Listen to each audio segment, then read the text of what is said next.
Yan. Yung tipong paalis ka na. Tapos nakita ka ni Commander. Baka magawa, syempre. Paawa.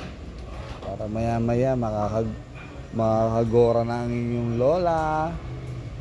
Yan. Yan. Sinusuyo ko pa siya si Mrs. Yan. Balik ulit ako dyan. Siya, wala rin nagawa. Kusot dito, kusot dyan. Ano naman ang gawain ng mga tigasin eh. Bakit na ng likod ko dyan? Pero tiis-tiis lang. Waiting na ang mga kainuman. Okay lang, piga-piga. Hindi nyo alam kung ano nasa utak ko. Mamam Day. Ulit si Abnoy. Kusot lang. Yan. Tawag yan ng kusot guys.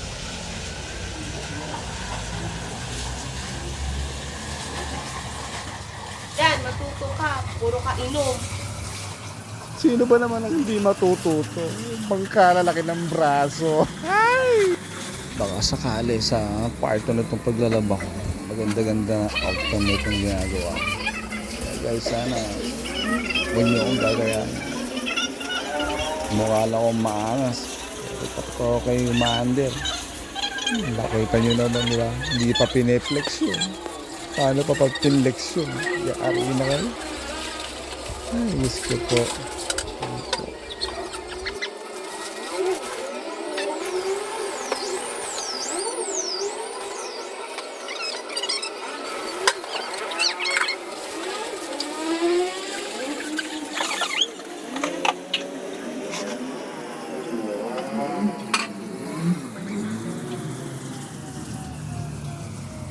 Yan, medyo dito ko na muna puputulin itong video na to guys. Nangangasim na yung lalamunan. Ayaw akong payagan guys. So, keep supporting me guys. Itaas ang bandila ng mga tapusan. Bye!